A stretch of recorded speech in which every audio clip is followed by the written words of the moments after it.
This meeting is being recorded. Okay. 3, 2.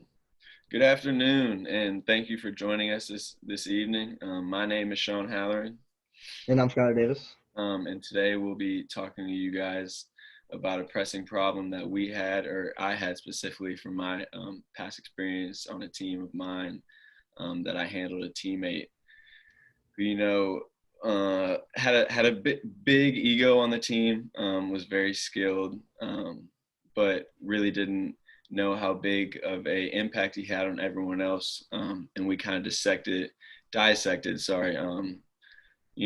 his attitude, his behavior, and how it trickled into the entire team and how that affected everyone. So to jump right into it, we figured out what our problem was first. And it came to a simple thing that teammates don't really buy into program culture. And when you have a teammate who doesn't really buy into a program's culture, it's really hard. An organization and any team set out something that we learned in class called a North Star, which really allows a team to, set out goals. Yeah. And just go into it's like a mission statement for a mission statement. Set out goals and set out expectations for each person and what they want to achieve that year, or that semester, what it might be. But for me, in my experience on a former team of mine, I had a teammate who clearly showed that his behavior towards our mission statement and the plan and the day in and day out that we thought would fulfill our mission statement and our North Star, he didn't really believe in it. And he took things in his own matter. And he was a really good player, like I said, who had a lot of impact on everyone on the team.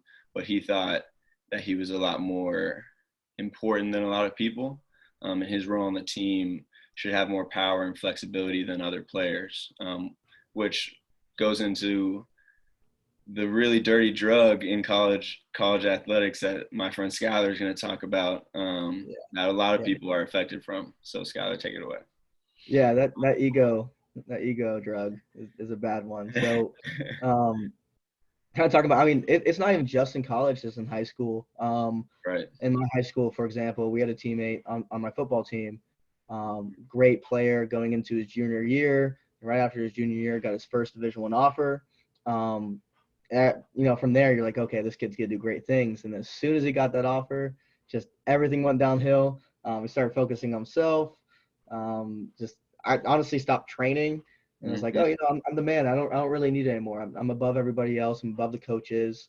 And I think by the end of our senior year, he didn't even play. Right. So it's going to be a real struggle. Right. No, and that's a very similar situation to what I'm dealing with, and what I dealt with this specific teammate. And, from this, and from doing that and from getting that recognition and kind of getting satisfied, it can bleed into a lot of other people, like I said, and which it did with me.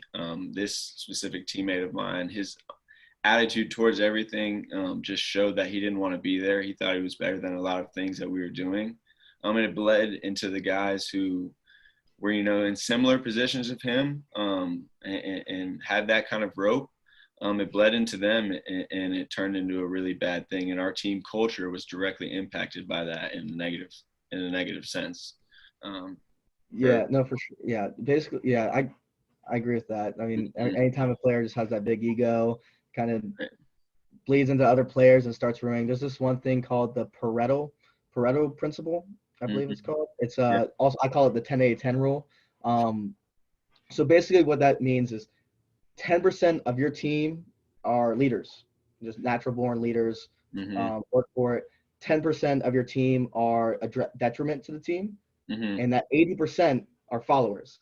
And so those followers will either follow the 10 and to lead the team, and they'll be great, and that's when you get teams like that win championships, or they fall into that 10, and those people go on losing streaks. And that 10-80-10 rule is a real big thing. And when you have a star player like you had, who kind of gets that ego, and he has a big impact on the team, even though if he doesn't know it, and a lot of people look up to him, when he starts saying, I'm better than the team, I don't need to listen to the coach, I don't need to put the work in, maybe I don't even need to go to a couple practices, Mm-hmm. that 80% starts to follow that star player, and that can really affect the culture. Yeah, no, 100%. And I think going into our next, exactly, like we're going into our next slide, our causes, I think having an outsider view, like you said, and really being honest with yourself about the work ethic that you're putting towards your craft, and the effect that it can have on a team. I think realizing that, and that domino effect, that domino Yeah. effect happening. Yeah, it goes straight into a domino effect. I mean, we had even a player. I think my team has really changed since I got to Elon. Mm-hmm. We had a lot of our seniors who had that pride with themselves and kind of thought they were better than the team, and all of a sudden they kind of do this thing, and it falls to the juniors, and then it falls on the sophomores, and it falls on the freshmen, and all of a sudden it's the team culture. Luckily enough, not all of my class kind of fell for that trap, and the kids that did have either stopped playing or transferred.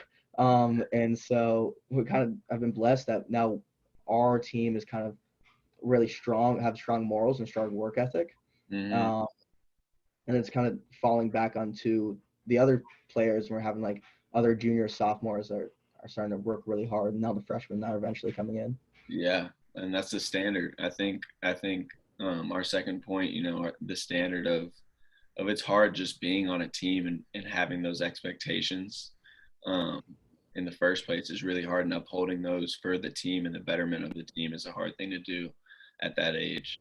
For me, I think, and my teammate, it really caused our performance to drop for, I would say, like a 4-week period. It took kind of a while for us to get things back going. And obviously things had to happen to that teammate, but having this downfall in performance for this time period was very hard for us as a team. And he had already convinced and gotten into a couple of our other teammates' heads, just about his ways and his beliefs, and making them think that he was right and our coach was wrong and what we were doing wasn't the right thing. So it was really tough. Kind of leads our next slide. Exactly. To address it. Exactly. So our coach kind of addressed it in a supporting measure, in a supporting leadership behavior. He had multiple meetings with my teammate, a lot of lunches, trying to be really supportive, obviously, and kind of just help him out. He thought he was in kind of a bad situation, and what happened with us and things that can happen from doing this kind of leadership behavior is a person taking advantage of it. Obviously, if there's not a lot of directive and what needs to be happening, then somebody can take advantage of that. And it took about 4 weeks until the directives happened, and he ended up having to get kicked off the team and gotten his jersey taken away and stuff. But it took a while for that to happen. So yeah, and that almost immediate switch can be like really weird. Yeah. The ways to address, you have supporting, it's like, oh yeah, I want to be here for you, I want to be here for you, I want to be here for you. Then it's like you're off the team. Exactly. And that can really affect the team because in the con of that, it's like, oh, again, this guy had a lot of say on your team, as you told me, and Mm-hmm. when that happens, he's kind of getting supported along, other kids are falling to that, but then he immediately gets cut off. It's kind of, oh, well, like our culture just got shell shocked. Right. No. One of our main players is just off the team. It can really hurt. Exactly. It was a direct hit to our culture. Yeah, but if you go straight into directing and this kid's goofing off and you're like, all right, get off the team, that's even be a worse look. Mm-hmm. For this kid, like, oh, well, now everyone's scared. It's like, oh, now I have to be super strict, and that can create a bad culture. And Exactly. then obviously with observing, I mean, this kid is starting to make the team struggle, as you said, for like 4 weeks now. Right. And if you're going to keep on observing that and just let it happen, then players are just going to lose respect for the team and the coaches. Yeah. If nothing's happening, nothing's going to happen. Yeah, and that's exactly what happened. Yeah, exactly.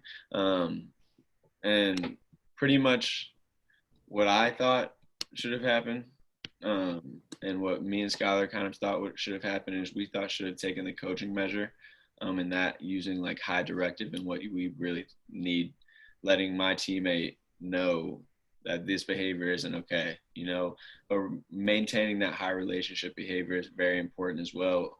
Obviously, with having, in my situation, a very sensitive attitude, and a sensitive player with an attitude like that, having that high relationship is very important, but letting him know exactly what you need to be done and how it needs to happen, I think is very important as well.